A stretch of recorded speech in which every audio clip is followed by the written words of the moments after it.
Bonjour à tous. Je vois que les participants sont en train de se connecter. D'ici 1 à 2 minutes, on démarrera la diffusion. Vous entendrez une petite annonce indiquant que le webinaire est enregistré. Ne vous inquiétez pas de ça.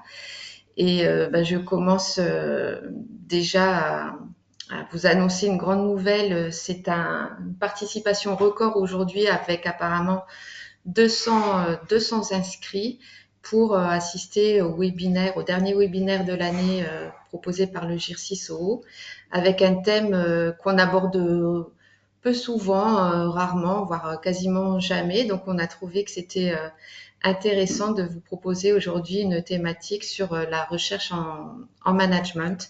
Et on a l'honneur d'avoir Nadia Peyoc avec nous qui nous a préparé une super présentation. Donc déjà d'avance, on la remercie et puis je lui laisserai le soin de se présenter. Voilà, j'espère que vous apprécierez cette nouveauté, c'est ce champ de thématiques qu'on explore et qu'on essaye de vous proposer. Je vais vous indiquer maintenant les petits aspects techniques pour vous indiquer comment on va procéder. Comme vous allez être nombreux, en général, on n'ouvre pas les micros. Et en revanche, vous avez en haut à droite une petite case avec un point d'interrogation, le module questions, que je vous invite à utiliser pour poser vos questions et à l'écrit. Donc à la fin de la présentation de Nadia, qui va durer entre 45 minutes et 1 heure, je recenserai les questions et je les lui poserai en fonction du nombre de questions et éventuellement s'il y a une question qui mérite d'être un peu plus développée, je pourrai ouvrir les micros et on procédera à une espèce de visioconférence dans les modalités assez classiques. Voilà, donc je vois que j'ai déjà une petite question. Un bonjour de Ludivine en Guadeloupe. Donc ça commencerait bien et je vais laisser donc la parole à Nadia. Bon webinaire. Bonjour à toutes et à toutes. Merci beaucoup Sophie pour cette introduction. C'est vrai que le thème que nous allons aborder aujourd'hui, la recherche en management, même si c'est un champ de recherche élargi, nous l'avons peu abordé au sein du GIRCISO. Et je remercie vraiment mes collègues et mes pairs. Je pense à Jean Toniolo, à Pascal Belloni, à Sophie Benz, de m'avoir permis, en tout cas, de vous présenter ce à quoi elle tient, comment elle se construit, quels sont ses enjeux et repères, en faisant aussi l'effort vraiment de le rendre concret, parce que on va voir que la recherche en management, elle est surtout adossée aux sciences humaines et sociales, et derrière, il y a beaucoup de conceptualisation. Du coup, ce que je vous propose, c'est vraiment de faire la présentation et dans un deuxième temps avec Sophie, qui est mon alter ego, de répondre le plus précisément à votre questionnement. Et surtout, vous verrez à la fin du diaporama qui sera mis en lien, puisque cette intervention est enregistrée, qui sera mis en lien sur le site. Vous aurez mon adresse email sur le CHU de Toulouse. Donc moi, je suis directrice des soins. Je suis docteur en sciences de l'éducation. J'ai été autrefois maître de conférences associée en sciences de l'éducation. Je suis qualifiée aux fonctions de sciences infirmières. Et comme dirait Astérix à Obélix, je suis tombée dans la recherche depuis maintenant 30 années. Et je suis issue d'une famille de chercheurs. Mon frère est chercheur, mon beau-frère est chercheur, ma belle-sœur est chercheur. Mais ils sont dans les sciences dures et moi, je suis plutôt dans ce qu'on dit les sciences molles. Allez, on commence. Donc, vous avez à l'écran une image. Un homme dans la rue lève la main à un arrêt de bus. Si on devait interpréter ce geste, on aurait une première hypothèse en se disant, mais finalement, en observant ce fait, est-ce qu'il fait signe au chauffeur de bus ou est-ce qu'il signale quelque chose qui se serait passé? Donc là, on est sur un mode de questionnement qui est relatif à un mode de transmission d'une information. Est-ce que je demande au bus de s'arrêter ou bien est-ce que je signale un accident? D'autres diraient, mais peut-être que finalement, Cette main levée salue une connaissance. Et là, on serait plutôt dans une communication en lien avec la raison et les relations sociales. Je salue une connaissance. Troisième hypothèse, cet homme aurait-il une crampe et on serait dans une attitude comportementale. Il est coincé et il lève la main et il ne peut plus la bouger. Je souhaitais commencer ainsi pour vous soulever d'ores et déjà la question de l'interprétation. Face à un fait, une observation, vous avez déjà trois hypothèses de sens. Continuons. Imaginez un seul instant qu'Antoine de Saint-Exupéry ait demandé, que le Petit Prince ait demandé à Antoine de Saint-Exupéry, non pas de lui dessiner un mouton, une rose, un renard, mais bien l'histoire telle qu'il l'a vécue. Je pense que l'auteur serait bien embêté, parce que comment peut-on rendre compte de la guerre, des amours, des trahisons, des amitiés passées, comment peut-on décrire et interpréter les fracas de la guerre? Alors Saint-Exupéry l'a initié et travaillé à travers son ouvrage, que vous connaissez tous, Le Petit Prince, mais un autre auteur aurait eu probablement une autre interprétation et un autre regard porté sur les événements. Deuxième point, in fine, vous connaissez peut-être cette série qui a enthousiasmé les réseaux sociaux récemment, La Fièvre qui relate l'embrasement après un fait marquant d'un joueur de football sur son entraîneur. Et là, on a des éléments autour des études Cali. C'est comme ça que c'est décrit dans les 6 épisodes et je trouvais que c'était intéressant de faire ce lien. Ces études Cali, dans La Fièvre, vous avez 2 spin docteurs, 2 femmes, et qui convoquent au niveau des sciences politiques, de la communication, de l'analyse de l'opinion, du journalisme, qui convoquent finalement des files actives de représentants, vous le savez, quand on fait des sondages, des représentants qui disent, mais finalement, quelle est l'opinion vis-à-vis d'eux? Et derrière ces études Cali, on le voit dans la série, on comprend les courants de l'opinion publique, les tendances du moment, l'air du temps. Alors, ces 3 exemples qui n'ont rien à voir finalement avec la recherche en management. Une étude, un homme lève la main à un arrêt de bus, Saint-Exupéry qui écrit Le Petit Prince et La Fièvre qui sont une série. Bien finalement, à travers ces 3 exemples, on montre déjà les difficultés qui seront inhérentes aux sciences humaines. Le management, sachez-le d'ores et déjà, n'est pas une science. Donc on peut se poser la question finalement du statut de la recherche en management. Est-ce qu'on peut considérer les données qui sont produites par cette recherche comme vraies? Est-ce qu'elles produisent des données probantes? Qu'est-ce que la réalité finalement et qu'est-ce que cette recherche va étudier? Et dans quelle mesure ce type de recherche en management impacte les pratiques managériales? Ça sera l'objet de tout mon propos. D'ores et déjà, il faut que vous entendiez que la recherche en management est une recherche qui s'inscrit dans les sciences humaines et sociales. Et ça confère à cette recherche, par rapport aux autres, par rapport aux recherches dites biomédicales ou techniques, un autre regard.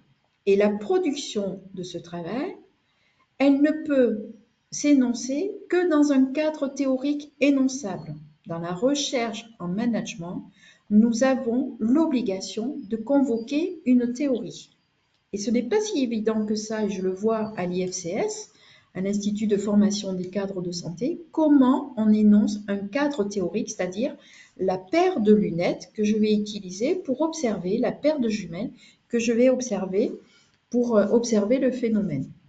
En suivant, comment on va produire des preuves et expliciter ici et maintenant, est-ce qu'elle a un caractère de reproduction, cette recherche en management? Est-ce que le temps, l'idéologie, l'histoire sociale ne va pas modifier notre protocole de recherche? Et puis, il y a surtout qu'elle doit produire un savoir utile à la réflexion. Ça, c'est indéniable. On ne va pas faire une recherche pour qu'elle reste posée sur une étagère. Donc, au cours de ce webinaire, je vais vous parler finalement des références épistémologiques, de ce que manager veut dire, du point 3 et du point 4 qui seront les deux points les plus importants de mon propos, c'est-à-dire les questions qui sont socialement émergentes aujourd'hui dans le champ de management, et 4 à 5 exemples de recherches concrètes pour vous aider à faire le lien. Dans les références épistémologiques, donc l'épistémologie, ça veut dire comment je construis logos, la science, et l'épistémé, la connaissance. D'ores et déjà, quand vous voyez ce schéma, vous avez d'un côté objectiver les faits, comprendre leur signification, expliquer, comprendre. Quand on se rapproche de la science, il existe deux données majeures, expliquer comment les choses sont, c'est-à-dire si A égale B et que B égale C, faisons la démonstration de A égale C. Donc on est dans des objets de recherche, des visées de recherche qui sont la description, l'explication, la prédiction et le contrôle. C'est un peu tout le courant des evidence-based, à la fois des evidence-based practice, des evidence-based nursing. Enfin, c'est tout ce champ-là et c'est aussi tout le champ des appels à projets de recherche, notamment dans les programmes hospitaliers de recherche infirmière et paramédicale.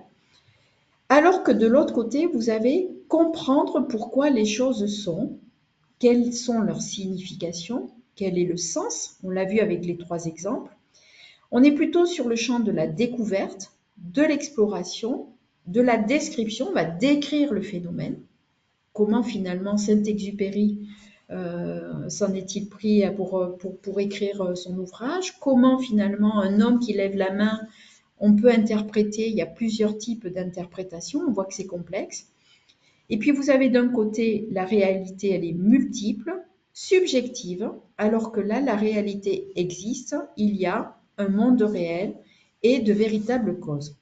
Il faut d'ores et déjà que vous compreniez qu'on est plutôt dans une approche ici constructiviste, dans l'interaction, ce qu'on appelle l'interactionnisme, sur le champ de la recherche en management.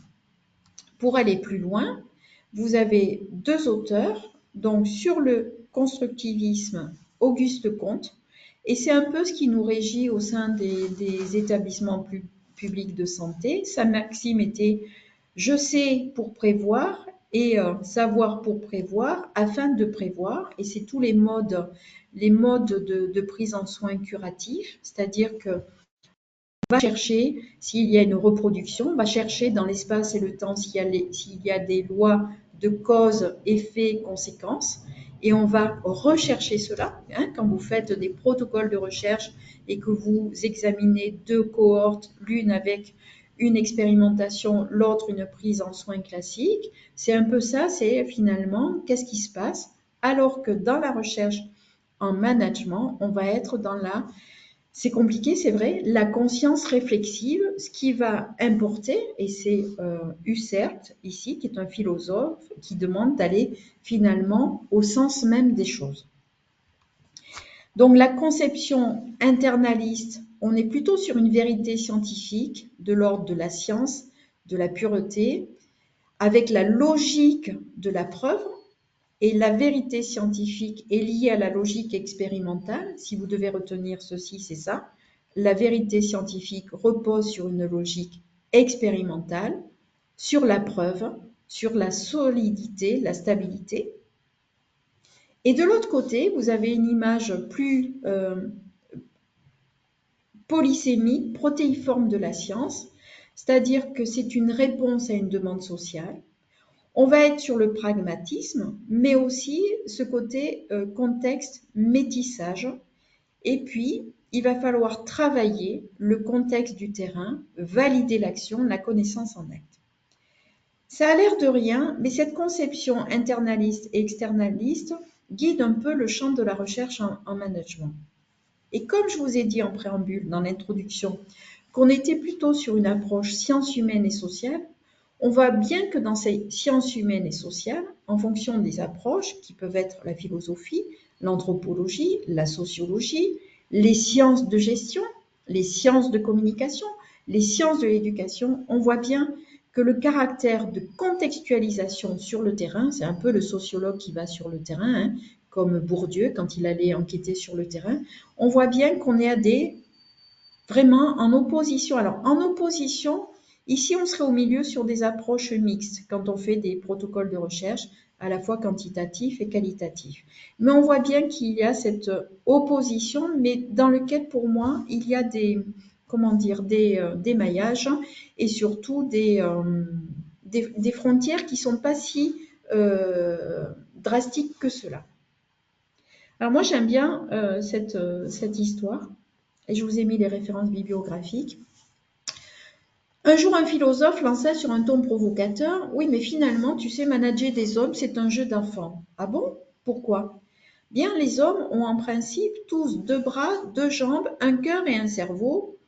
Au fond, ils sont tous les mêmes. Sous-entendu, dans ma pratique managériale, moi j'ai une multitude de collaborateurs, j'ai des hommes et des femmes, et oui, effectivement, ils ont 2 bras, 2 jambes, un cœur et un cerveau, mais je ne les manage pas de la même manière. Donc, qu'est-ce que ça veut dire manager aujourd'hui, au XXIe siècle, ici et maintenant? Eh bien, surtout, d'ores et déjà, et vous le vivez au quotidien, on manage dans un contexte de pandémie post-sanitaire, post-Covid. Donc, il a fallu revoir nos modes de pensée, nos modes de management. On aborde la complexité au quotidien, on gère l'incertitude et les cadres de santé, les directeurs des soins, les cadres supérieurs de santé vous diront: on répond à des injonctions multiples, on nous demande d'accompagner le changement de manière récurrente, d'intégrer les évolutions sociétales, de ne pas oublier d'ancrer notre pratique dans la réalité quotidienne de tous les jours, qu'il faut qu'on analyse nos modes de gouvernance, nos rapports de force. Bref, il faut être pragmatique, décideur, accompagnateur, garder le cap et l'image symbolique, ne pas perdre la boussole. On voit bien d'ores et déjà que l'exercice managérial est complexe. Et cet exercice managérial est complexe, donc du coup, quel que soit le manager, alors ici, j'ai parlé des cadres de santé, mais on pourrait parler aussi des managers en entreprise, quels qu'ils soient, nous avons besoin de savoir dit utile, de savoir utile à nos prises de décision, de savoir utile à notre exercice professionnel. Et aujourd'hui, s'il y avait des sujets déjà à aborder, j'en ai listé quelques-uns, vous le voyez apparaître sur la présentation. Aujourd'hui, par exemple, il y a un terme à la mode qui est le management par le care. Le care qui vient des sciences politiques avec John Tronto et qui revient à la mode. On parle aussi de convergence médico-soignante. Pour avoir interrogé et interviewé la présidente de la commission médicale d'établissement du CHU de Toulouse, c'est un allant de soi, la convergence médico-soignante. Nous sommes tous là, dans la fonction publique hospitalière, qu'elle soit privée ou publique, on est tous là finalement pour prendre soin des personnes soignées et de leurs proches. Donc cette convergence est un allant de soi. Et cependant, on trouve dans la littérature grise cette notion de convergence médico-soignante. Les soignants vous parleront de synchronisation des activités versus la désynchronisation. Il y a tout un courant de pensée aujourd'hui qui pose la question dans la recherche en management de se dire, mais finalement, est-ce qu'on ne peut pas sortir du taylorisme? Est-ce qu'on ne peut pas sortir de ces activités qui sont balisées tout au long de la journée et l'amplitude de travail et éviter, prévenir la désynchronisation, c'est-à-dire les appels téléphoniques, les visites médicales sorties post-bloc opératoire. Il y a le travail en amplitude de 12 heures lié à l'absentéisme. Il y a la question des ratios patients par soignant dans les unités de soins. Alors, les unités de soins intensifs, les réanimations, les blocs opératoires sont cadrés par des arrêtés avec justement cette question des ratios, mais ça revient à l'ordre du jour, notamment sur la charge en soins, la charge afférente aux soins, la qualité des soins, L'encadrement des étudiants, est-ce que ces activités afférentes sont mesurables et quel impact cela a sur la question des ratios? La question des magnet hospital, on a besoin de cela aujourd'hui sous le terme de attractivité, fidélisation. Comment on attire, c'est-à-dire comment on est un hôpital qui est attirant et qui est magnet, c'est-à-dire aimant, qui attire, mais en même temps qui est un hôpital qui love, alors j'ai fait exprès de dire pas like, mais love, qui aime ses professionnels de santé, c'est-à-dire un hôpital aimant. La place du patient partenaire, il y a tout un courant aujourd'hui du patient partenaire aidant, formateur, décideur, chercheur dans la gouvernance hospitalière. Bien sûr, l'universitarisation et la refonte de la formation infirmière, plus que la simulation en santé qui a été excellemment documentée, mais aujourd'hui, qu'est-ce qu'on fait du blended learning, c'est-à-dire de ces hybridations dans les enseignements, de la réalité augmentée, du métavers, est-ce qu'on va se tourner vers cela? Et demain, bien sûr, l'intelligence artificielle. Cette segmentation des métiers avec les infirmiers de pratique avancée centrés sur l'organe alors que c'est plutôt centré sur la pathologie chronique, l'apport de l'intelligence artificielle dans la prise de décision. On voit bien que l'exercice professionnel managérial se complexifie et que le cadre de santé a besoin de ce type de données probantes. On le verra avec les evidence-based humanities. Je ne parle pas très bien anglais, mais je m'en accommode. Et donc là, sur cette diapositive, je vous ai mis en fait un écrit de Madame Dallaire, qui est très connue dans le champ des sciences infirmières, mais pas que, et qui dit que finalement, les priorités en management s'appuieraient sur ces 4 thématiques: la conception, les contributions, la gestion, la participation et le développement. Alors, conception dans les modèles d'organisation de soins innovants. Tout à l'heure, je vous ai parlé des ratios. Est-ce que ça fait partie des modèles d'organisation de soins innovants de travailler mathématiquement sur cette question de ratio, du time scarce, du temps passé auprès du patient? Ça fait partie de ces priorités de recherche en management. Les contributions des nouveaux modes de gouvernance des organisations en santé, est-ce que le travail en 10 heures, en 9 heures, en 10 heures, 9 heures, 12 heures contribue à une meilleure prise en soin, ou y a-t-il d'autres alternatives? Est-ce que le fait aussi de revoir nos modes d'organisation, notamment de sortir du taylorisme avec le matin j'arrive à 6 heures, je fais le tour, je prends les tensions de tout le monde, de tous les patients, alors que finalement, il faudrait les prendre pour 2 post-opératoires immédiats. Vous voyez, il y a toute cette réflexion autour de la prise en soin des organisations. La gestion qui est aujourd'hui le cœur même du métier d'un manager, c'est-à-dire mais finalement, quelles ressources, quelles personnes, au bon endroit, au bon moment, par les capacités, les compétences, mais aussi le coût économique, puisque c'est un des éléments dans le titre 1, lorsqu'on fait les établissements de prévisionnels de nos recettes et nos dépenses, quel coût cela engage. Ça, c'est comment dire, des priorités de recherche en management pour lesquelles on a besoin de données. La participation à l'élaboration des politiques de santé, on l'a vu, mais quelle est la place demain du patient partenaire? À titre d'exemple, au sein du CHU de Toulouse, le comité de pilotage des journées scientifiques soignantes, eh bien, il y a un patient partenaire qui donne son avis, qui, à parité égale dans une relation symétrique, donne son point de vue, nous dit quand il n'est pas d'accord sur une recherche scientifique, il est là pleinement, il a sa place pleine et entière. Ça aussi, c'est un élément autour de la participation. Et le développement avec l'expertise, l'intégration des nouveaux métiers. On parle des infirmiers de pratique avancée, des infirmiers coordonnateurs de parcours, de techniciens supérieurs en santé et auxiliaires médicaux. Enfin, tout ce champ-là a besoin aussi de connaissances supplémentaires. Donc, on arrive au point 3. Bon, c'est bien, je vais pouvoir répondre à toutes vos questions en suivant. La recherche en management ne peut se départir de cette question socialement vive. C'est quelque chose auquel je tiens beaucoup. La question socialement vive, telle qu'elle est enseignée, par exemple ici au sein de notre Institut de formation des cadres de santé, c'est une question de recherche qui est émergente, qui est complexe et qui est associée à un courant de controverses et d'incertitudes. Je m'explique. Ces questions, elles sont tellement complexes qu'elles vont susciter différentes formes de savoir.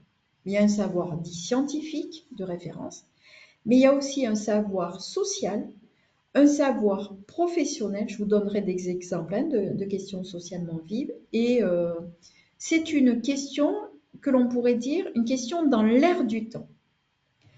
Au sein d'un espace-temps et au sein de l'espace société, elles vont mêler à la fois des savoirs, des connaissances théoriques et des valeurs qui vont interroger à la fois classiquement la science et le social. C'est-à-dire que ici et maintenant, il y a des thématiques. Aujourd'hui, par exemple, une des grandes thématiques, c'est la place de l'intelligence artificielle dans la prise de décision au niveau managérial et dans les appuis de séquences pédagogiques au niveau pédagogique, enseignement et recherche. C'est une question qui est socialement vive et pour laquelle on a besoin de données aujourd'hui.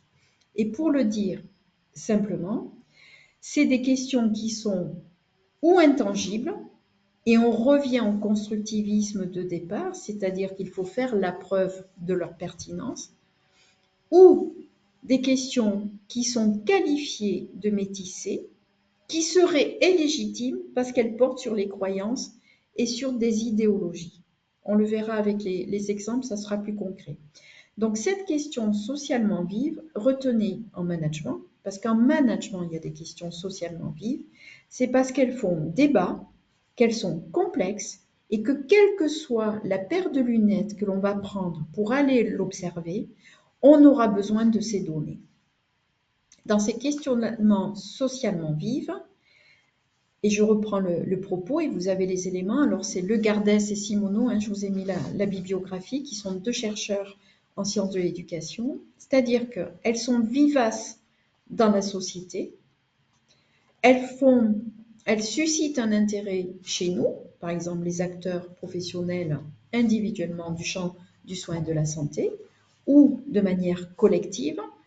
Elles sont l'objet de contradictions, de controverses. Elles provoquent des débats contradictoires et je pense qu'à la fin de ma présentation, nous aurons des débats contradictoires et nous ne serons pas d'accord. Et c'est cela qui fait avancer la science et la recherche en sciences de gestion et ou communication et ou sciences de l'éducation.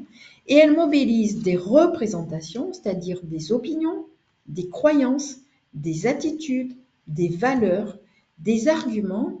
Et ça, c'est important parce qu'au niveau d'un collectif, ce qu'on appelle l'hétérodoxie ou l'orthodoxie, on peut aller tous dans le même sens et finalement finir avec des œillères en se disant, ben oui, voilà, on le fait comme ça, on l'a toujours fait de cette manière-là, parce que derrière, idéologiquement, on y croit.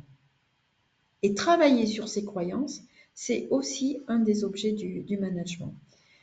Elle présente aussi de la vivacité, cette question vive en management, sur les savoirs de référence. Elle mobilise à la fois dans des champs scientifiques. Alors les champs scientifiques, je vous les ai énoncés au début de cette présentation, c'est le champ de la sociologie, de l'épistémologie, de la philosophie. Et en fait, elle est en débat. Par exemple, aujourd'hui, en 2019, le Conseil national des universités a reconnu les sciences maïeutiques, les sciences de rééducation et de réadaptation et les sciences infirmières.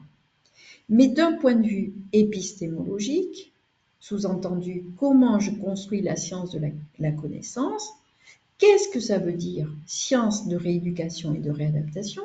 Qu'est-ce que ça veut dire science maïeutique et que veut dire science en sciences infirmières? Est-ce que ça repose sur un savoir? Est-ce que ça repose sur une discipline? Faut-il être infirmière ou masseur kinésithérapeute pour dire je fais de la recherche en sciences infirmières? Vous voyez, il y a tous ces éléments sur lesquels il va falloir se poser. Faut-il être cadre de santé, cadre supérieur de santé, directeur, quelle que soit sa filière, pour dire je suis un manager, donc comme je suis un manager, je sais, donc je suis. Vous voyez, tous ces éléments-là ont besoin d'être documentés. Et enfin, une vivacité dans les savoirs, c'est ce que je viens d'introduire, les débats qui font société dans les champs du soin et de la santé, par l'effet d'une dynamique sociale ou médiatique, ces débats qui aujourd'hui illustrent le champ, par exemple, de nos projets d'établissement, de nos projets de soins infirmiers, de rééducation médico-technique. Nous, par exemple, on a un projet managérial au CHU de Toulouse et la visée, c'est le management bien traitant. Mais sous ce terme management bien traitant, est-ce que c'est un management par la confiance, projet de recherche? Est-ce que c'est un management par la gentillesse, projet de recherche? Est-ce que c'est un management par le care, projet de recherche? Nous n'avons aucune donnée parce que idéologiquement, dans cette énonciation, management par la bienveillance ou la bientraitance, on énonce nos valeurs, nos croyances et une idéologie, quelque chose qui est de l'ordre de la norme, qui est véhiculé au sein d'un centre hospitalier qui peut être Montpellier, Limoges, Rennes, et en fonction, avoir des connotations complètement diverses. Ça vous prouve bien que finalement, cette recherche en management, et je remercie véritablement le GIRSI dont je fais partie de l'avoir mis à l'ordre du jour, il y a peu d'études qui montrent comment dire, sa pertinence, son poids scientifique. Et c'est pour ça qu'on est qualifié finalement de recherche un peu à côté, un peu de recherche en sciences humaines, un peu molle, les sciences molles. Vous voyez, c'est tout ce courant-là, c'est de se dire, mais finalement, est-elle utile? Ce qu'on appelle les recherches dites qualitatives. Donc, je me suis amusée. Alors, je ne me suis pas amusée. J'ai travaillé, avant de vous faire cette présentation, avec les étudiants cadres dans une masterclass. Je fais peu d'enseignement aujourd'hui, mais j'aime bien accompagner les étudiants. Et à travers leurs objets de recherche, puisqu'ils doivent réaliser un travail de recherche qui certifie leur diplomation, on a travaillé au cours de cette masterclass, qui est libre, il n'y a pas de contenu, c'est questions, débats, réponses. On a travaillé sur ces questions socialement vives et je vais vous les énoncer parce que vraiment, ce sont des sujets aujourd'hui qui posent questions et pour lesquels on aurait besoin de données. Par exemple, bon, on en a parlé, mais et elles sont formulées et validées pour les étudiants. Quelle est l'influence de l'intelligence artificielle sur la gestion de projets?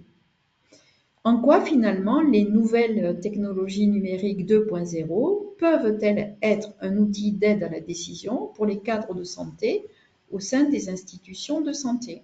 Moi, je le vois quand je suis de garde administrative en tant que directrice, j'aurais besoin d'avoir sur mon ordinateur des indicateurs composites qui seraient créés à la suite d'une recherche pour me dire, attention, en termes de bed management, en termes de bed blocker, j'ai des indicateurs qui me font dire halte, alerte, qu'est-ce que je mets en place après pour trouver des lits, pour accompagner au mieux les professionnels de santé dans la prise en soin des personnes soignées. Ben ça, c'est des objets de recherche où finalement l'intelligence artificielle serait bienvenue pour aider les décideurs. Un autre objet, la ludopédagogie. Il y a eu récemment un ouvrage de Gary Lautren, je crois, de mémoire, qui travaille sur cette notion de ludopédagogie, c'est-à-dire la pédagogie par le jeu. C'est un courant sociologiquement à la mode. On a eu la simulation, mais là, il y a tout ce courant sur le jeu, la pédagogie et le lien avec la théorie. Il y a un étudiant qui travaille sur cette notion, dans quelle mesure la gamification, ça c'est le terme anglais, la ludopédagogie, peut être une nouvelle technologie de pédagogie est supposée servir la qualité et la sécurité des soins ou bien influencer les modes d'apprentissage. C'est un thème qui est socialement vif. C'est quelque chose dont on a besoin, avoir ces données. Parce qu'au-delà du courant, est-ce que demain, il n'y aura pas un autre courant avec le métavers ou les jeux sérieux? Et encore, les jeux sérieux sont documentés. Autre question, Dans quelle mesure le télétravail? Le télétravail, on l'a vécu. Pendant la crise pandémique du Covid-19, mais finalement, et on y revient, les directions des ressources humaines font revenir dans les entreprises leurs collaborateurs. Mais finalement, un jour, 2 jours, 3 jours, télétravail à 100%, hybridation. En quoi le télétravail impacte-t-il les modes de management et notamment à l'hôpital? Est-ce que ces nouveaux espaces de travail apportent-ils dans le bien-être du professionnel de santé un bien-être? Tous ces espaces de coworking, de design thinking par rapport à la culture du travail à distance, est-ce que c'est un levier de bien-être, de well-being auprès des collaborateurs? Et ça, c'est des questions qui sont peu documentées, qui le sont d'un point de vue idéologique par, comme je vous le disais, l'opinion, les croyances, mais pour lesquelles les chercheurs en sciences humaines, les chercheurs en sciences management s'emparent de ces sujets. Faut-il séparer le leadership et le management pour réaliser des stratégies plus efficaces au sein des institutions de santé? Pourquoi l'humilité, le courage définissent le leadership de nos jours? Je vous invite à lire le livre de Loïc Martin, qui a travaillé sur la santé et le leadership en santé. Loïc était autrefois cadre supérieur de santé et enseignant au sein d'un IFCS. Il est aujourd'hui maître de conférences en sciences infirmières. Il a documenté tout un courant sur la distinction entre qu'est-ce que le leadership et qu'est-ce que le management. Faut-il les deux? Faut-il avoir dans notre mallette être à la fois leader et manager ou uniquement manager? Donc ce sont des questions socialement vives.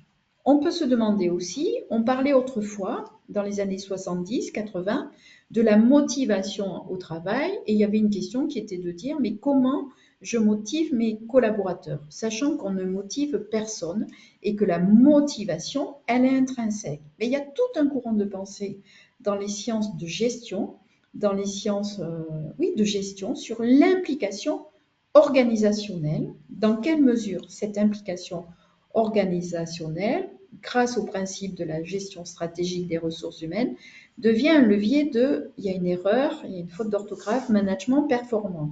L'implication organisationnelle, elle est posée par 3 indicateurs. Le souhait et la volition, la volonté de l'acteur à rester au sein de l'institution, le souhait qu'il y ait un juste équilibre entre éthiquement une vie professionnelle et une vie personnelle, et enfin le principe de reconnaissance, ce parcours de reconnaissance. Je pense aux approches philosophiques de Paul Ricoeur qui a écrit cet ouvrage Parcours de reconnaissance. Comment aujourd'hui on reconnaît nos collaborateurs et comment on fait qu'ils se sentent bien au sein de l'institution et qu'ils y restent par leur propre volonté. Eh bien, il y a tout un panel à ouvrir autour de ces sujets. Alors, l'implication organisationnelle, sciences de gestion, l'implication professionnelle, sciences de l'éducation, l'implication cognitive avec la psychologie sociale. 3 approches conceptuelles connexes avec des éléments qui vont ensemble, mais qui sont totalement différents. On voit bien qu'en utilisant sa paire de lunettes, on aura des éclairages de compréhension complètement différents. La transmission des valeurs, de la culture, des codes, des rituels au sein d'une équipe soignante, est-ce que c'est vecteur d'un management bienveillant? On parle toujours de culture, de normes, des habitus, de on a toujours fait comme ça. Ici, on est dans un training group, on se sent soutenu. Est-ce que cela a une influence sur le management? Les aspirations, en quoi les aspirations des différents acteurs peuvent constituer des contraintes et ou des opportunités dans la recherche de la cohésion d'une équipe. Vous voyez, c'est tous des sujets de management. La différence de génération au sein des centres hospitaliers nous oblige-t-elle, en tant que cadre, à définir de nouvelles priorités? On parle de la génération X, Y, Z, on va arriver bientôt à la génération alpha. Eh bien, on voit bien qu'au sein d'une même équipe, dans la dynamique de groupe, donc toutes les études autour des postures, des positionnements, de la dynamique de groupe, de la recherche d'une identité, eh bien, ça augure d'une question managériale. Et puis, le cadre de santé, on a beaucoup de sujets autour de cela. Est-il un artisan du changement? Est-ce qu'il le conduit, ce changement, ou est-ce qu'il l'accompagne? Est-ce qu'artisan veut dire que le changement, finalement, c'est un art, ou une discipline, ou une conduite? Alors, vous allez me répondre tout à l'heure, vous allez poser probablement beaucoup de questions. Vous allez me dire, oui, mais tout ça, c'est... Oh, mais oui, mais ce sont à travers ces objets et ces questions de recherche qu'on aura des pistes de compréhension pour derrière construire des repères pour un agir pensé et pour peut-être promouvoir des plans d'action, promouvoir des chartes, revoir nos modes d'organisation. Donc, on a vu la question vive d'un point de vue sociologique et on voit aussi que dans la pertinence de la recherche en management, vous l'avez compris, je viens de vous l'évoquer, il faut obligatoirement une pertinence conceptuelle. On ne peut pas aller observer le terrain et faire comme dans la série La Fièvre, des groupes quali pour lesquels on veut interpréter l'opinion exprimée par le groupe représentatif, qui serait représentatif, et s'en arrêter là. Ça s'explique toujours, la compréhension du phénomène, par rapport à un choix théorique. Une paire de lunettes qui va nous faire chercher, et ça présuppose de notre part beaucoup d'humilité, d'authenticité, parce qu'on ne peut pas, nous ne sommes pas Dieu, nous ne sommes pas des démiurges, et finalement la recherche, quelle qu'elle soit, nous oblige à une humilité, parce que ce que nous observons n'est juste qu'un grain de sable dans l'immensité de tous les objets de recherche. Une pertinence symbolique, c'est-à-dire que finalement, est-ce que cette recherche va nous aider à justifier ou à expliciter a priori ou a posteriori la pratique utilisée au sein de l'institution? Quand je dis pratique, c'est le management, l'enseignement, la pédagogie, un choix théorisé. C'est vraiment, est-ce que ça l'explicite avant ou a posteriori? Quelle est cette pertinence? Parce qu'on ne va pas faire une recherche pour faire une recherche. Enfin, la pertinence instrumentale, moi ce que j'attends, et je vous l'ai dit quand je suis directrice administrative de garde au sein de l'établissement dans lequel je travaille, moi j'ai besoin de matrices de responsabilité, d'outils qui m'aident à prendre une décision rapide mais éclairée, et dont la visée est d'accompagner finalement mon incertitude quand je dois prendre une décision. Donc derrière, dans la pertinence de la recherche en management, on a une pertinence instrumentale et pour le dire simplement, une pertinence opérationnelle, une pertinence pratico-pratique. Donc, les enjeux de la recherche en management, il y a des enjeux nomothétiques, donc c'est un peu savant. Je l'ai écrit il y a de nombreuses années, je continue à le penser, c'est-à-dire on peut, à travers cette recherche en management, développer des lois, des modèles théoriques. En 2000-2006, je crois, j'étais en DEA et j'ai modélisé à l'époque la notion de l'accompagnement qu'on avait appelé MAP, qui est un copyright aujourd'hui, le MAP, le mode d'accompagnement pédagogique personnalisé, avant que Maëla Paul, qui est la théoricienne qui a développé la notion d'accompagnement, bien nous, on avait modélisé ce modèle théorique qui est aujourd'hui utilisé dans des instituts de formation au métier de la santé.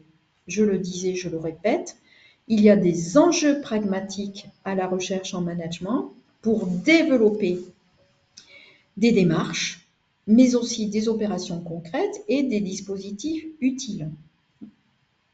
Des enjeux politiques et décisionnels qui vont viser l'évaluation valide et fiable pour fonder les pratiques d'aide à la décision. Je vous donnerai un exemple tout à l'heure sur une dernière de mes publications qui est une recherche décisionnelle. Bien sûr, des enjeux sociaux qui vont viser l'émancipation sociale des groupes des acteurs, le renforcement de la professionnalisation et l'identité professionnelle. Ça, c'est tout le champ de recherche qui va s'ouvrir devant nos jeunes maîtres de conférences en sciences de rééducation, réadaptation, sciences infirmières. Pour eux, c'est de l'ordre de l'émancipation sociale, alors qu'aujourd'hui, ils sont maîtres de conférences mono-appartenants. Il y a des enjeux sociaux à renforcer leur professionnalisation, puisque demain, l'avenir, c'est une universitarisation des formations au métier de la santé. Et cette universitarisation de la formation au métier de la santé, nous aurons nos maîtres de conférences qui décriront, qui conceptualiseront, qui créeront les modèles théoriques autour de ces sciences infirmières, qui feront ces travaux de recherche et qui nous accompagneront, nous aussi, à développer notre identité, notre professionnalisation et bien sûr, des enjeux ontogéniques.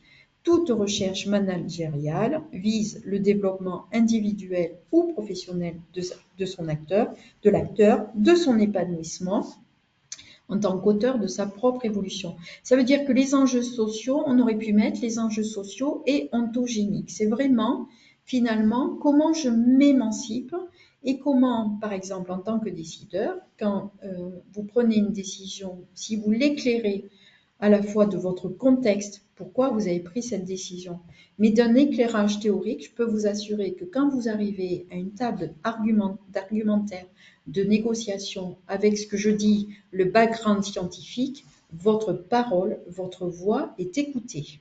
Et votre directeur général comprend sur quoi vous vous êtes posé pour construire et fonder votre décision et comment elle est argumentée et quelle sera la plus-value escomptée derrière. Donc ça veut dire aussi qu'il y a un positionnement et que cette recherche, elle est faite dans sa visée ontogénique, c'est-à-dire l'épanouissement, le développement individuel, collectif des hommes et des femmes.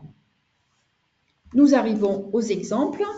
Donc, oui, je connais l'histoire. Tu veux que je te dessine un mouton? Non, moi, je vais vous dessiner la recherche en management.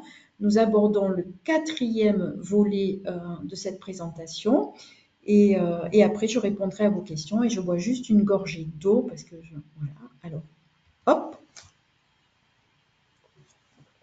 En préparant cette présentation, et j'aurais dû le réajuster, mais en octobre, j'ai fait une recherche un petit peu bibliographique et je me suis appuyée sur les 3 revues, on va dire, qui ont des impacts facteurs, qui font poids au niveau international. Donc, vous avez Nursing Management, Journal of Nursing Management et le Journal of Nursing Administration, plus pour les décideurs. Et c'était en octobre, donc je préparais, je savais que j'intervenais à vos côtés et pour vous au mois de décembre. Et je me suis dit, mais voyons qu'est-ce qui fait référence aujourd'hui dans ces 3 revues internationales. Eh bien, vous avez justement une recherche en octobre 2024 qui porte sur les déterminants qui vont influencer le management et le fait que les infirmières sont satisfaites au travail et restent au sein de leur institution. En gros, c'est un article autour de l'attractivité, fidélisation. Dans le Journal of Nursing Management, en octobre, il y avait, par exemple, la notion d'un leadership éthique peut être quelque chose qui influence la prévention de l'épuisement professionnel et du turnover, des intentions de partir ou de rester au sein d'un établissement. Donc on voit fidélisation, attractivité, leadership éthique. Et ici, on avait un article sur tout ce qui était la culture de, alors excellence, mais on peut le traduire aussi, j'ai un peu lu l'article en diagonale, sur la performance de l'activité et des indicateurs de résultats en termes de indicateurs de résultats autour du soin et de la santé. Donc ces 3 exemples, si vous faites ce jeu-là chez vous ou dans vos recherches, c'est vraiment les 3 revues les plus cotées aujourd'hui sur la recherche en management. Eh bien, on voit quand même qu'il y a un fil conducteur. Ça revient à la question vive sociale, la culture de la performance, un leadership éthique, c'est-à-dire dans le management, et l'attractivité et fidélité. Donc, vous voyez bien qu'il y a des indicateurs qui ne bougent pas, ce qu'on appelle des invariants, et qu'on est dans des formes de mode, c'est-à-dire c'est à la mode, ok, mais c'est à la mode parce qu'on a besoin de données sur ces sujets, parce qu'on le vit au quotidien et que c'est le contexte aujourd'hui, comment on rend attractifs les métiers de la santé et comment on fait en sorte, parce qu'on a des difficultés, je le vois, je suis la directrice de l'école d'infirmières de bloc opératoire, et je vois, on a plus de 40 postes vacants d'infirmières de bloc opératoire. Alors, on a une remontée toute douce avec l'arrivée du master, mais le dernier arrêté de publication qui permet à une infirmière, après 21 heures de formation, de faire les actes exclusifs dans les cas des mesures transitoires, eh bien, ben, vous avez des mouvements, des mouvements sociaux, des mouvements de passage à l'acte, des mouvements de grève qui doivent être documentés, et on doit documenter finalement dans quelle mesure la diplomation au grade master des infirmiers de bloc opératoire est un indice de performance de la qualité de la prise en charge au bloc opératoire. Vous voyez, je viens de vous dire, d'énoncer en l'état, ici et maintenant, un projet de recherche. On aura besoin de ces documents pour aller à la table de l'argumentaire de la Direction générale de l'offre de soins ou du ministère de la Santé. C'est en cela qu'elle est pertinente, cette recherche management et pédagogique. Alors, 4 exemples. Ça, c'est le dernier en date. C'est une recherche décisionnelle qui va mettre l'accent sur l'aide à la décision. Ça vient de paraître dans Éducation permanente, qui est une revue de rang A en sciences de l'éducation. Et c'est un dossier qui est sorti là, il y a une semaine, sur les formations en santé. Très brièvement, à chaque fois, je vous décrirai la recherche. Donc, cette recherche est une recherche qualitative. Nous menons au sein de l'Institut de formation des cadres de Toulouse une expérimentation de la formation cadre de santé qui va se clôturer en juin 2026. Il s'agit de la 4e promotion. Et du coup, nous avons mené des travaux avec l'équipe pédagogique en nous disant on aura besoin de données probantes pour le ministère de la Santé, mais aussi la Direction générale de l'enseignement supérieur et de l'innovation professionnelle. Donc, je dois arriver à la table de décision en disant oui, c'est bien, non, c'est pas bien, oui, c'est à améliorer, c'est ça, est-ce qu'elle continuera l'expérimentation? Nos étudiants cadres de santé aujourd'hui sont sortis de l'arrêté de 1995 et on a un nouveau référentiel de formation que l'on a créé de toutes pièces. Donc, cet article s'appelle, c'est une contribution, c'est plus un chapitre d'ouvrage, s'appelle l'expérimentation de la formation cadre de santé. L'approche théorique, c'est la question du changement. Alors, il y a tous des auteurs qui parlent du changement.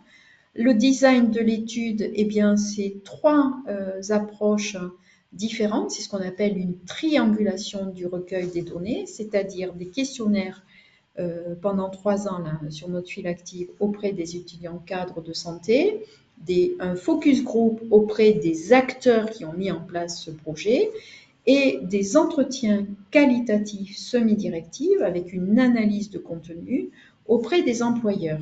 Et à la fin, une discussion autour de quelle est finalement la plus-value escomptée de mener ce type d'expérience, quand on sait que Marseille mène aussi une expérience sur la formation cadre de santé, les hospices civils de Lyon, le centre hospitalier universitaire de Lille. Donc, ce type d'article scientifique amène une pierre à la cathédrale, à l'édifice, avec des données probantes, des données confirmées, des mesures statistiques sur l'analyse de contenu avec le logiciel Alceste, des questionnaires, des pourcentages, 60 étudiants, on va continuer la file active, donc c'est ce qu'on appelle une recherche qui va nous permettre une aide à la décision, ce qu'on appelle une recherche managériale, une recherche décisionnelle. Deuxième exemple, je vous présente Floriane Roux. Floriane est masseur kinésithérapeute. Elle a fait son école des cadres, son institut de formation de cadres de santé en juin 2022. Floriane a reçu le grand prix du meilleur mémoire de recherche cadre de santé au trophée cadre de santé. C'était important pour moi aussi de vous donner ce type d'exemple parce qu'il est concret, c'est-à-dire c'est une étudiante cadre qui a travaillé sur les processus cognitifs et émotionnels au service de l'optimisation de la pratique quotidienne du cadre de santé. Donc, elle va mettre l'accent, sa recherche. Alors, on va dire, c'est une recherche ontologique, comme je vous l'ai expliqué, phénoménologique, qualitative, et elle va mettre l'accent sur le développement individuel et professionnel de l'acteur, c'est-à-dire que Floriane, d'abord, elle a fait une étude de tous les projets pédagogiques de tous les IFCS de France. Donc, elle avait utilisé, là, pour le coup, une grille d'observation et elle a recherché dans ces projets pédagogiques s'il était fait référence à la compétence sociale et relationnelle du cadre de santé et est-ce que le projet pédagogique mettait en avant ce qu'on appelle les soft skills. On va dire que c'est un peu son ancrage théorique. Par ailleurs, elle a mené des entretiens auprès des cadres de santé pour voir finalement comment dans leur pratique professionnelle, qu'elle a induit avec le terme inducteur dans votre pratique professionnelle, comment vous y promenez-vous, quelles sont vos compétences sociales et relationnelles. Et elle a analysé ces données, alors bien sûr sa grille d'observation, donc 2 outils de recueil de données, tout ça en menant sa formation cadre de santé. C'est véritablement d'un très haut niveau. Je l'invite d'ailleurs à publier parce qu'il faut qu'elle publie sur ses résultats. Et elle a analysé tout cela avec un logiciel qui mesure les co-occurrences, qui est le logiciel Iramutech, et elle en a fait une analyse interprétative pour mettre en avant le développement professionnel individuel et du cadre de santé. Très intéressant. Recherche à visée de compréhension. La dernière en date, là vous avez une recherche pratico-pratique qui va mettre l'accent sur l'optimisation des pratiques. Donc, Caroline Jacquard, Julie Benoît, Marie de Tyr et Hall, il y a une dizaine d'auteurs, ont travaillé en 2021, peut-être que je me trompe, c'est enregistré, mais sur les bénéfices et les limites de l'intervention de comédiens patients en simulation auprès d'étudiants en soins infirmiers en seconde année de formation, une étude mixte. C'est une étude aussi qualitative, mais en fait, elles ont inclus auprès des étudiants en soins infirmiers des comédiens qui jouaient les patients dans le cadre de la prise en charge de l'accident vasculaire cérébral. C'est une recherche qui met l'accent sur le fait que finalement, en ayant des comédiens patients, il y a derrière une meilleure compréhension de la prise en soin de la part des étudiants en soins infirmiers. Si vous tapez sur le lien que vous aurez là, vous aurez l'intégralité de l'article sur la revue francophone internationale de recherche infirmière. C'est une très belle revue. Je vous invite à publier dedans parce que vous n'avez pas l'obligation de parler savamment l'anglais, de l'écrire. Elle accepte après reviewing, bien évidemment, des projets de recherche.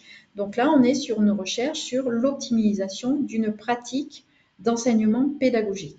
Je rappelle que c'est aussi la pratique managériale ne se départit pas de la pratique pédagogique. Dernière illustration, c'est met l'accent sur la formation, l'émancipation des acteurs. Vous avez là un article publié par Jean-Michel Kerr et toute son équipe pédagogique. Jean-Michel Kerr mène ici à Toulouse, au sein de notre institution, une expérimentation. Il est sur la licence en sciences de la santé, parcours, rééducation, réadaptation. Donc, on est là sur une approche théorisée sur les sciences de l'occupationnel. Ils souhaitaient améliorer les stages de leurs étudiants et dans le cadre de cette licence, ils avaient un doute sur finalement l'apport et la professionnalisation de leurs étudiants. C'est un très bel article, là aussi, qui va mettre l'accent plutôt sur l'émancipation des acteurs. Il y a, je crois, trois outils de recueil de données, avec notamment des approches théorisées autour de l'alternance, la reliance, comment l'étudiant appréhende les sciences de l'occupation. Il y aurait une multitude d'exemples, mais je vois que j'ai parlé plus que prévu et je vais ainsi conclure. Donc, je vous lis ce que j'ai écrit en 2021. S'il est essentiel, dans le contexte actuel, de documenter l'efficience, la qualité, la sécurité et le coût des soins dans une logique de performance hospitalière et de rationalisation des coûts, c'est-à-dire le bon soin, le juste soin, au bon coût et dans les bonnes qualités, il est aussi fondamental de rendre visible l'invisible, de rendre explicite l'implicite des actions managériales. Si aujourd'hui vous interviewez un cadre de santé et vous lui dites, bon là, il s'est passé ça et tu as fait ça. Ah oui, j'ai fait ça. Eh bien, il va s'interroger et il va se dire, mais c'est un allant de soi. C'est tellement évident qu'on n'éclaire pas leur pratique managériale. Oui, gérer des plannings, oui, animer des réunions, oui, conduire un projet, ça c'est visible, c'est ce qu'on leur apprend, c'est ce qu'on fait au quotidien. Mais ce petit Madame Plus, ce petit Monsieur Plus qui fait la différence, eh bien c'est de l'ordre de la compétence et donc ces actions managériales doivent être documentées. Donc ça c'est ce que j'ai écrit en 2021, je crois que c'était dans Soins cadre. Et je terminerai en disant que si les evidence-based s'imposent, c'est-à-dire les practices, les evidence nursing, médecine, education, décision, voilà, sur un continuum, je dis moi, je pars du postulat qu'en management, il n'existe pas de best practice applicable uniformément. Il n'y a pas un même malade, une même situation, et il serait délicat de vouloir produire des préconisations managériales toutes faites, toutes prêtes. Sous-entendu, oui, ces recherches en management nous donnent des éléments pour, je dirais plutôt, construire des repères pour agir. Il ne suffit pas de dire il convient de faire ça, il faut faire ça. Non, ce sont des repères et on rejoint la boucle de la boucle en amont de mon propos qui était de dire dans ces approches métissées, contextuelles, dites impures parce que fluctuantes en fonction, j'allais dire, de l'air du temps, de l'opinion, il est intéressant pour les recherches en management d'avoir des pistes de compréhension pour derrière nous puissions agir. Je cite Cynthia Fleury, qui est philosophe, qui a beaucoup écrit, qui a développé une chaire des humanités à Paris à la PHP. Et je dis, et j'écris aussi, et je sais que vous me rejoindrez sur ce point, qu'il est possible de produire du possible autrement que par le quantitatif. Et je conclurai en disant ceci. Il y a le quantitatif, il y a le qualitatif, et aujourd'hui, il me semble que les approches dites mixtes offrent une pertinence à la fois dans la mesure des indicateurs, le quanti, le qualitatif, et que les deux mis simultanément apportent à la fois des approches explicatives et à la fois des pistes compréhensives. Et je crois que c'est un courant de recherche. Il n'y a pas de clivage l'un opposé à l'autre, mais c'est l'un avec l'autre et ces deux approches maillées. Je conclus ainsi, il est toujours possible de produire du possible autrement que par le quantitatif. Je vous ai mis quelques références sur tout mon propos que vous pourrez retrouver. Et si vous souhaitez poser des questions auxquelles je vais répondre, on a une petite demi-heure, mais vous pouvez m'écrire à cette adresse. Je réponds systématiquement à chaque mail, mais je mets un peu de temps, ça peut osciller, la réponse peut osciller entre 15 jours à un mois, mais je réponds toujours. Je vous remercie infiniment de votre attention et je vais répondre à vos questions. Merci à vous.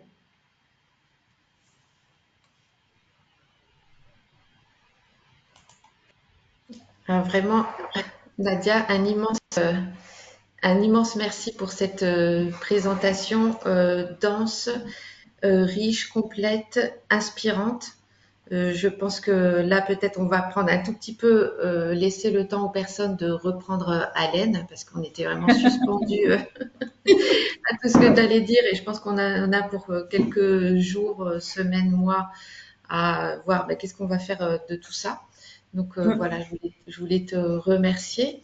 J'ai vraiment apprécié que tu ne mettes pas finalement en opposition, même si tu les as présentés simultanément sur sur la même diapo, tout ce qui relève de la science dure, science humaine ou quoi, le quali, le quanti. J'apprécie aussi que finalement ça répond à des questions différentes avec des visées différentes et conclure sur l'approche mixte me semble un excellent compromis et quelque chose qu'on doit poursuivre. Donc voilà, vraiment un grand merci pour tout ça. J'avais quelques petites questions sur les revues et paf, la diapo arrive avec les revues que tu nous proposes. Donc, tu as devancé mes questionnements aussi. Peut-être, ouais, sur le diaporama, si on peut ajouter, c'était surtout des revues de nursing en anglais. Il y a peut-être d'autres, dans vraiment les sciences du management ou sciences de gestion ou autres, d'autres revues qui ne correspondent pas nécessairement tout de suite à l'hôpital ou aux infirmières. Hein. Euh, voilà, d'autres choses que j'avais comme ça qui me sont venues. Est-ce que tu aurais des conseils? Parce que là, bon, la formation de cadre est peut-être hétérogène. Vous avez fait une expérimentation. Est-ce que c'est suffisant? Bah, c'est suffisant pour se poser des questions et tenter de commencer à mettre en place des projets de recherche, mais euh, quelle formation tu proposerais en plus? Est-ce qu'il en existe? Parce que tu as bien dit, il faut un cadre conceptuel, un cadre théorique. Il faut qu'on puisse maîtriser aussi tous ces aspects-là. Donc moi, voilà, je lance le, le ping-pong des questions avec ça et je regarde dans la, dans l'onglet questions, les questions qui viennent que je te rapporterai. D'accord. Je vais reprendre à rebours pour la formation. C'est vrai que moi, je dirige aujourd'hui un institut de formation cadre et on est véritablement sur une initiation à la recherche, hein.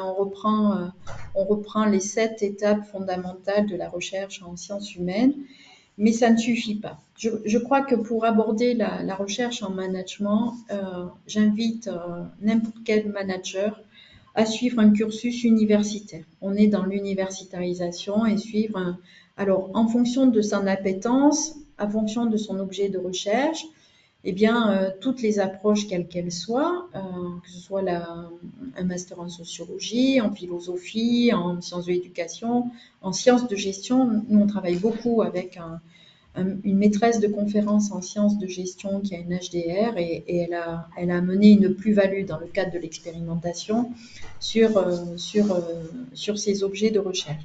Donc j'inviterai chacun d'entre nous à suivre ce cursus en master et se confronter simplement à l'écriture d'un mémoire de niveau master 2. Ça, c'est un premier point. Après, on peut faire des masters en sciences de chimie, de biochimie. Enfin, c'est pas uniquement clivé. Si on parle du management, Sophie, je le dis à nos auditeurs, si on parle de management, on va être plutôt dans les sciences de gestion, sciences de communication ou sciences de l'éducation. S'agissant des revues, ça, je l'ai pas évoqué. C'est vrai qu'il y a des revues, il y a des revues de vulgarisation. Par exemple, la revue Gestion hospitalière. J'ai beaucoup écrit dans Gestion hospitalière. La revue Technique hospitalière et la revue euh, hospitalière de France sont des revues où des maîtres de conférences en sciences de gestion écrivent et vulgarisent le propos. Et après, tu peux les retrouver dans le journal de la psychologie sociale, dans le journal de la psychologie de la santé, dans les revues de sciences de gestion. Donc, ce que je peux faire là, parce que je ne l'avais pas préparé par contre, c'est de faire un petit panel et on le rajoutera, Sophie, pour nos auditeurs, sur les revues dans lesquelles on peut publier, mais un article scientifique. Par exemple, la revue Éducation permanente a été, c'était le thème, c'était l'universitarisation des formations en santé.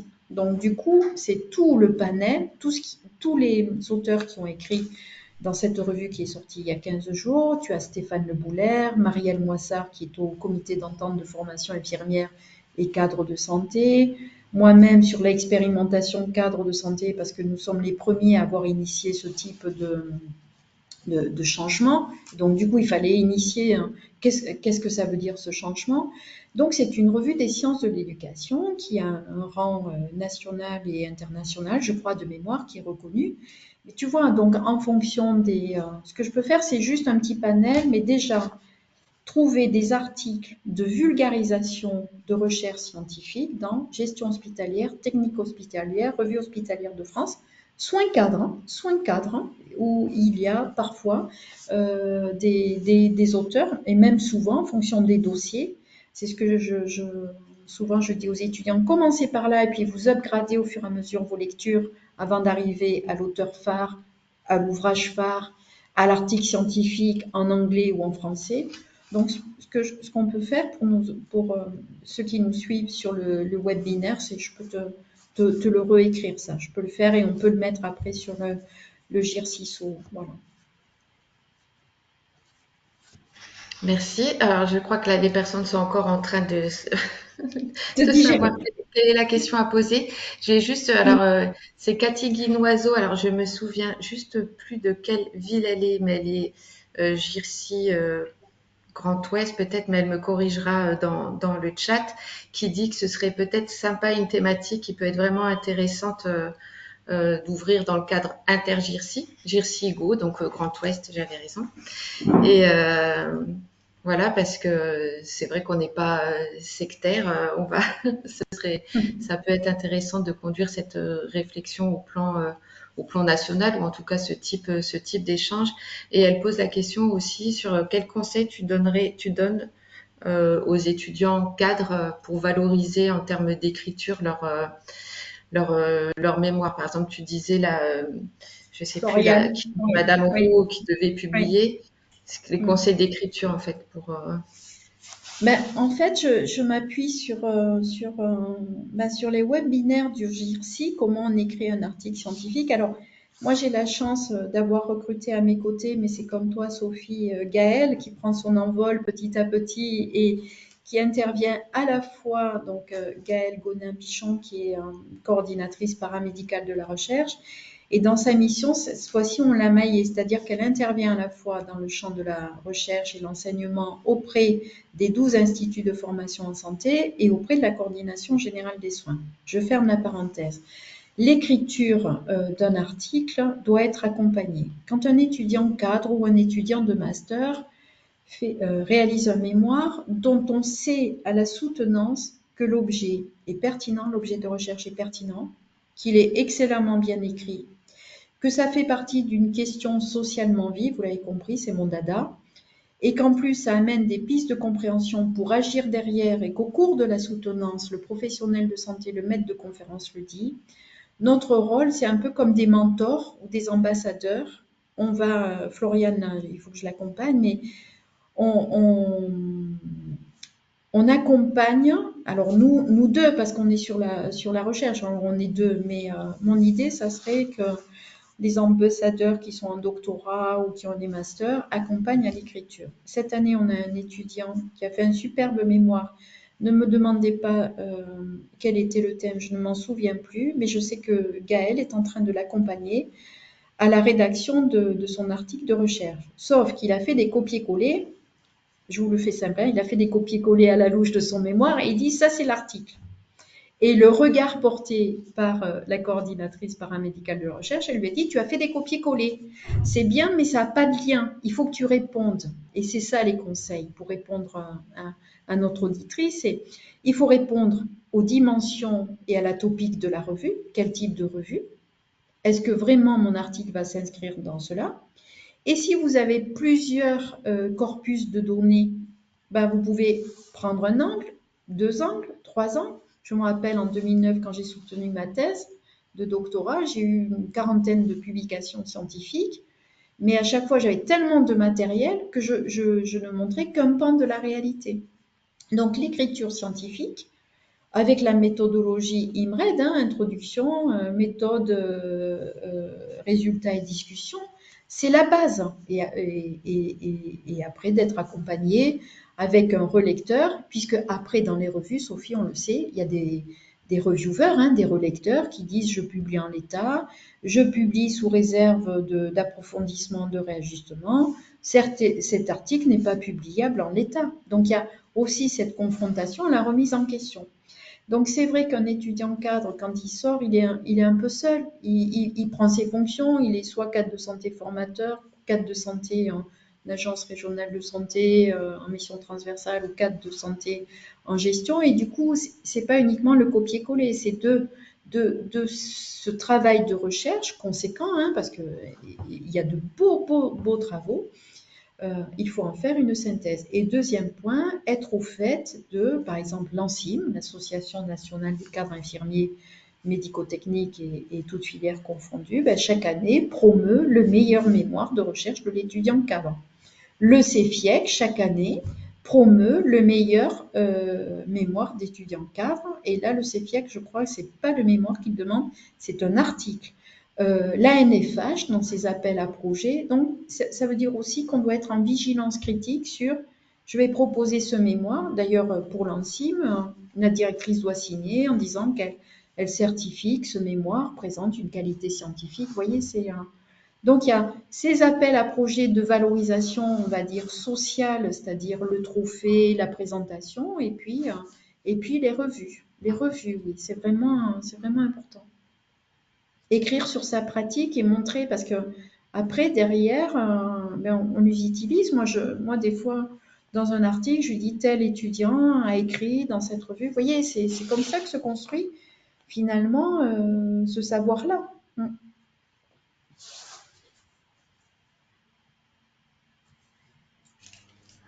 Merci. C'est aussi la publication, la valorisation, c'est aussi tout un champ qu'on essaye effectivement aussi d'explorer des fois à travers des webinaires ou d'autres ressources. Ça y est, les commentaires et les questions commencent à arriver. Il y a Thérèse Psiou que nous connaissons, que tu connais, Thérèse, coucou. Nadia, voilà, qui te remercie pour les réflexes de réflexion que tu as pu peut-être nous insuffler à travers tous ces exemples et après avoir posé le contexte, et qui dit qu'à partir de certains verbatims de patients qu'elle a, voilà, on peut rester en alerte et commencer à engager des réflexions sur la recherche en management. Alors, j'avais une question. Alors ça, c'est très vaste et ça dépasse peut-être le cadre de ce webinaire, bien que toi, tu as l'expérience et tu vas pouvoir répondre. Comment sensibiliser son établissement à la recherche en sciences infirmières et en sciences du management? Et ça, c'est Candice Venturelli, mais je ne sais pas de quel établissement elle est. Alors, je dirais très simplement, dans le comment va induire une pratique et un mode opératoire. Déjà, d'ores et déjà, Candice, le directeur des soins, quelle que soit sa filière, quelle que soit son affectation, a une obligation réglementaire dans son décret de compétence de promouvoir la culture scientifique et la promotion de la recherche infirmière de rééducation et médico-technique. C'est un texte réglementaire.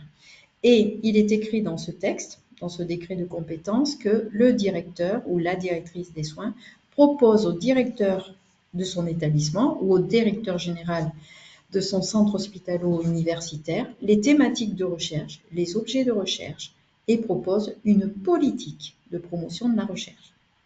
Donc déjà, vous voyez, je pose le cadre. En tant que directrice des soins, quelle que soit sa mission, on a cette obligation-là. Dans le comment, alors dans les CHU, c'est peut-être un peu plus facilitant. On a ce qu'on appelle le projet de soins infirmiers médico-soignants, infirmiers de rééducation médico-technique, mais au-delà de cela, parce qu'en fonction des établissements, on a ce qu'on appelle le projet d'établissement. Et dans ce projet d'établissement, on a ce qu'on appelle des directions de la recherche et de l'innovation. Dans certains établissements, le coordonnateur paramédical de la recherche est directement affecté à la direction de la recherche et de l'innovation. Dans d'autres, il est affecté auprès d'une coordination générale des soins, mais never mind, c'est toujours une personne dont l'opérationnalisation, la coordination et la pensée et la visée stratégique va être de conduire cette politique, accompagnée ou non d'un directeur des soins. Nous, au CHU Toulouse, on est deux, une coordinatrice paramédicale que j'accompagne à la professionnalisation et une directrice des soins. Ça a été le choix du directeur général du CHU Toulouse. À Montpellier, Sophie, je crois que tu es affectée à la direction de la recherche et de l'innovation. Non, à la coordination aussi des soins. J'ai un bureau à la direction de la recherche. Donc, j'ai des Voilà. liens fonctionnels étroits avec la direction de la recherche, mais je dépends de la direction des soins. Voilà. Mais symboliquement, ton bureau, d'un point de vue architectural, il est à la DRI, à la direction de la Sauf recherche. aujourd'hui, je suis à la direction des soins. Donc voilà, ça, Ah, ça change un d'accord. peu. On essaye Bon. toutes les. Donc, pour répondre à Candy, c'est vraiment une. Enfin, alors, je le mets d'un point de vue réglementaire, comme ça positionne le cadre. Bon, c'est un peu aussi euh, mon métier qui veut ça aujourd'hui. Et puis derrière, comment on s'y prend? Eh bien, déjà, peut-être Candice, de faire du benchmark, de voir aux alentours, de vous rapprocher un peu de votre CHU, parce que des GIRSI aussi, des groupements interrégionaux sur la recherche, parce qu'il y a plusieurs politiques. Prendre aussi et lire attentivement le livre blanc des coordonnateurs de la recherche paramédicale, qui avait fondé les 4 piliers essentiels de mémoire et qui est très bien fait, parce que si vous lisez tous les projets de soins infirmiers de rééducation médico-technique, vous allez voir des éléments, des actions ou des mesures qui sont complètement concrètes. Promouvoir par la réponse aux appels aux projets, promouvoir par la formation en créant un diplôme universitaire ou un master ou une formation continuée in situ, promouvoir, parce qu'on disait tout à l'heure avec Sophie, la valorisation scientifique, sociale et pédagogique, promouvoir grâce à l'aide et avec un rapport d'activité, rendre visible. Donc, on a quand même les piliers fondamentaux sur lesquels s'assoient nos actions en fait. Et après, c'est d'un point de vue compétences sociales et relationnelles, du désir, de l'enthousiasme, de l'envie, y croire, argumenter, publier. Ce que j'appelle moi là, vous voyez là derrière, vous voyez pas bien, mais le background scientifique et petit à petit ça s'acculture. Voilà. Je crois que concrètement, le projet de soins, regardez, faites du benchmark, appelez-nous, on répondra. Moi, je réponds, je vous dis, 3 semaines, un mois. Hein. Ouais. J'ai dit 15 jours, mais 3 semaines. 3 semaines. Pour compléter, Candice vient d'Avignon, donc je lui Ah, conseille aussi peut-être de se rapprocher. Alors, je ne sais pas si c'est Marseille ou quel est le CHU le plus proche qui est doté d'une DRCI et qui aura un coordonnateur paramédicaux. Donc, apparemment, les missions sont quand même aussi d'accompagner les établissements de proximité, même si à Avignon, je pense que oui. c'est un gros établissement. Et puis, oui, je voulais aussi parler du livre blanc, mais Nadia, tu l'as fait, donc Oui, c'est mais vrai qu'il y a des conseils, vraiment oui. les lignes les grandes lignes sur lesquelles on s'appuie et qui sont communes pour promouvoir la recherche. Il y a eu une autre question, Yannick, qui demande un cadre de santé peut-il envisager la réalisation d'un doctorat en retravaillant son sujet de recherche étudié en IFCS pour en faire un projet doctoral, par exemple. C'est-à-dire, il y a le mémoire du cadre de santé. Est-ce qu'on peut s'appuyer là-dessus pour essayer de proposer un projet de doctorat? Alors, Juste oui, avant que tu ne répondes, je l'orienterai aussi, je ne sais pas si c'est en sciences infirmières ou quoi, à l'ARCI. On parle aussi comment on choisit son directeur de thèse, les écoles doctorales, les sujets, des fois ils sont proposés, des fois on peut les proposer nous-mêmes et je te laisse compléter. je te rejoins tout à fait, Sophie. C'est vrai que d'abord, c'est trouver un directeur de thèse dans une école doctorale qui soit intéressé par on va dire la thématique au sens large. Après, le diplôme cadre aujourd'hui, cadre de santé, diplôme cadre, il est reconnu au répertoire national des compétences professionnelles de niveau 6, c'est-à-dire ça correspond à un M1. Un M1, c'est un niveau, c'est pas une diplomation. La diplomation, c'est licence, master, doctorat. Donc, avant d'être accepté en école doctorale, vous allez devoir être accepté en master. Et derrière, intégrer un master dans une discipline, dans une université, et après se faire repérer par votre talent de chercheur, parce que c'est ça aussi. Moi, j'ai le souvenir pendant ma thèse de doctorat, mon directeur de thèse, il prenait les meilleurs, enfin, il repérait les objets de recherche, enfin, ce que ça allait lui amener en termes d'aura sur son laboratoire, au sein de son école doctorale, au sein de son université. Mais d'ores et déjà, le diplôme cadre de santé tel qu'il est dispensé par la DRETS, délivré pardon, par la DRETS, c'est un M1, c'est un niveau de master. Mais la plupart du temps, maintenant, les IFCS sont adossés à des universités dans un co-maillage, et donc du coup, vous avez un master. Mais déjà, un directeur de thèse vous acceptera à condition que vous ayez le niveau master, voire il vous demandera de réajuster votre niveau avec quelques unités d'enseignement supplémentaires axées sur la recherche. Voilà. Mais après, l'école doctorale, l'université, regardez ce qui se fait.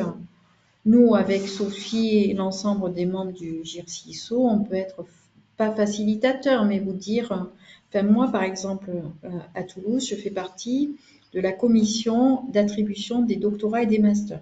Et chaque année, avec la coordinatrice générale des soins et le coordonnateur du Prince, on évalue les demandes.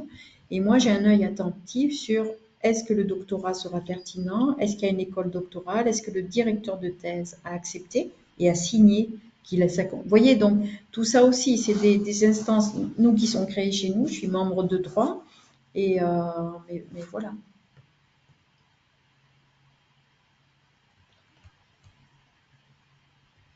Merci bien les merci pour la qualité de l'intervention, pour la qualité des réponses.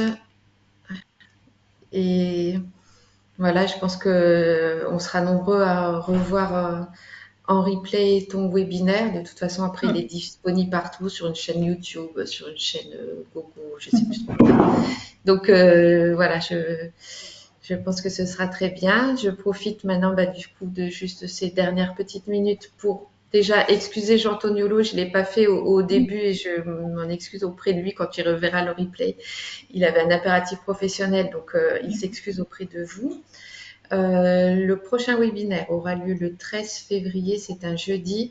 Et la thématique sera aussi un petit peu originale, pas recherche clinique, cette fois on sera en recherche en pédagogie. Comme quoi, vous voyez, on est vraiment, on est ouvert. Et Nadia, tu as commencé déjà aussi à ouvrir quelques pistes sur ce domaine. Et je vais vous souhaiter à tous une excellente fin d'année, de bonnes fêtes. Prenez soin de vous. Je te laisse peut-être le mot de la fin, Nadia, et puis je te remercie encore. Merci Sophie, merci à Jean, merci au GIRCISO et puis merci aux auditeurs. J'espère que le propos n'a pas été trop théorisé, conceptuel. C'est difficile aussi pour un intervenant d'avoir cette qualité pédagogique, d'expliciter au mieux parce que bon, moi c'est mon quotidien, c'est ma vie, comme je vous ai dit, Astérix et Obélix, c'est mon histoire et donc je suis tombée dans la marmite de la recherche. Je vous renouvelle également, vous pouvez m'écrire, vous aurez mon adresse sur le fin du diaporama et je vous répondrai sous un délai de temps.